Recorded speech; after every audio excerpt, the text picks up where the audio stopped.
Bienvenue à notre exploration d'aujourd'hui.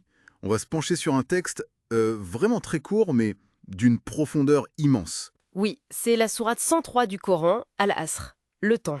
Exactement, le temps. Et on a ici des éléments d'analyse qui croisent un peu les regards scientifiques, logiques et même philosophiques. L'idée, c'est de décortiquer un peu ce qu'il y a dedans. Ces trois versets. Voilà. Essayez de voir les leçons universelles qu'elle peut offrir sur le temps et notre condition humaine. Bon, allons-y. Le premier verset, ça commence fort, avec un serment. Par le temps. Al-Asr. Hmm. Qu'est-ce que ça implique, au juste? Ce mot asr, il peut vouloir dire le temps qui passe, l'après-midi, une époque. C'est large. Oui, c'est large. Et d'emblée, ça pose le caractère fondamental du temps, son côté irréversible. La science moderne, avec la relativité par exemple, elle voit le temps comme une dimension clé de l'univers, liée à l'espace. D'accord. Et philosophiquement, c'est un peu cette force qui use tout, qui consume, un agent d'érosion universelle, quoi. Ce serment, il nous met direct face à ça. Face à cette puissance qui nous dépasse un peu, ok. Et juste après, le deuxième verset affirme « L'homme est certes en perdition ». Khusr.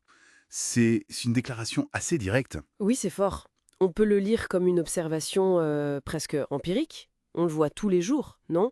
Le vieillissement, la maladie, la mort, la perte de ce qu'on a, de ce qu'on aime. C'est vrai. Et psychologiquement, il y a cette tension permanente. On cherche le bonheur, le sens. Mais on se perd si facilement dans la futilité. On consomme notre temps sans vraiment le maîtriser. Donc si la vie n'a pas de sens, le temps devient une perte sèche, en quelque sorte. C'est un peu ça, oui. Il y a même une analogie qu'on peut faire avec la science, avec l'entropie. Ah oui, l'entropie. Le désordre qui augmente. Exactement. Cette tendance naturelle au désordre dans un système fermé.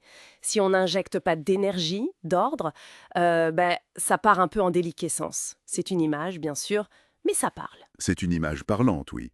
Mais heureusement, il y a une suite. Le troisième verset arrive avec une exception. Oui, la nuance capitale. Sauf ceux qui croient, accomplissent les bonnes œuvres, s'enjoignent mutuellement la vérité et s'enjoignent mutuellement la patience. Ouf, 4 conditions pour y échapper. Voilà, 4 piliers, en quelque sorte. On peut les regarder un par un, rapidement. Oui, allons-y. Le premier, croire. Amenu. Alors ici, c'est pas forcément la foi aveugle. C'est plutôt adhérer à une vision du monde cohérente, trouver un sens, un but à l'existence. D'ailleurs, les sciences humaines le montrent. Les civilisations, les groupes qui durent, ils ont souvent des systèmes de valeurs, de croyances qui structurent tout ça. D'accord. Ensuite, accomplir les bonnes œuvres. Amilu al-salihat. Qu'est-ce que ça recouvre exactement? C'est l'action constructive, l'impact positif.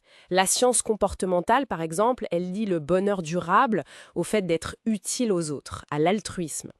C'est agir pour réduire le désordre, justement, pour l'équité, la solidarité. C'est un peu comme l'énergie qu'on injecte pour contrer l'entropie, si on reprend l'image. Je vois. Lutter activement contre la perdition. Troisième point, se recommander mutuellement la vérité. Tawassaw bil haq. Le côté mutuel est intéressant. Oui, très.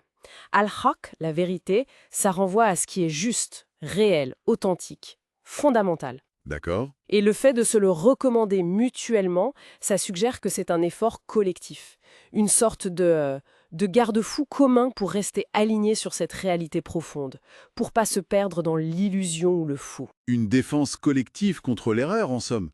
Et le dernier pilier, Ah, se recommander mutuellement la patience. As-sabre. Pourquoi la patience est si importante ici? la patience. Ou plutôt l'endurance, la persévérance. Le sabre, c'est ça aussi. C'est fondamental pour tout ce qui dure. Pensez à la recherche scientifique ou même à l'apprentissage. Sans cette capacité à tenir bon, à persévérer malgré les difficultés, On n'arrive à rien de solide. exactement. C'est la force qui permet de vivre selon la vérité, de continuer les bonnes œuvres sur le long terme. C'est la résistance au chaos ambiant, à l'impatience aussi, qui nous pousse toujours vers l'immédiat. Donc, si on récapitule, avoir une vision, croire, agir positivement, bonnes œuvres, rester ancré dans le réel, vérité, et tenir bon, patience. Ces 4 éléments ensemble, ce serait la clé pour que notre temps ait de la valeur. Pour contrer la perte. C'est une lecture tout à fait cohérente, oui. On peut voir ça comme une sorte de formule universelle pour une existence pleine face à l'érosion du temps. Sans ces 4 dimensions, conscience, contribution, clarté et constance, l'existence humaine risque de se dissiper un peu comme de l'énergie dans un système isolé.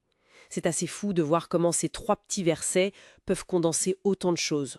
En conclusion, Al-Asr nous rappelle de façon très directe que le temps nous est compté, qu'il est précieux. Et que sans une démarche active basée sur ces 4 piliers, il risque de filer entre nos doigts, synonyme de perte. Tout à fait. Et ça nous laisse avec une question, peut-être, pour chacun d'entre nous, sachant que ce temps file inexorablement et que ces piliers, le sens, l'action juste, la vérité, la patience, sont présentés comme la clé. Comment est-ce que leur intégration consciente pourrait vraiment changer notre façon d'aborder nos choix de tous les jours? Surtout aujourd'hui, avec cette pression constante de l'immédiat, de la distraction, comment on fait concrètement?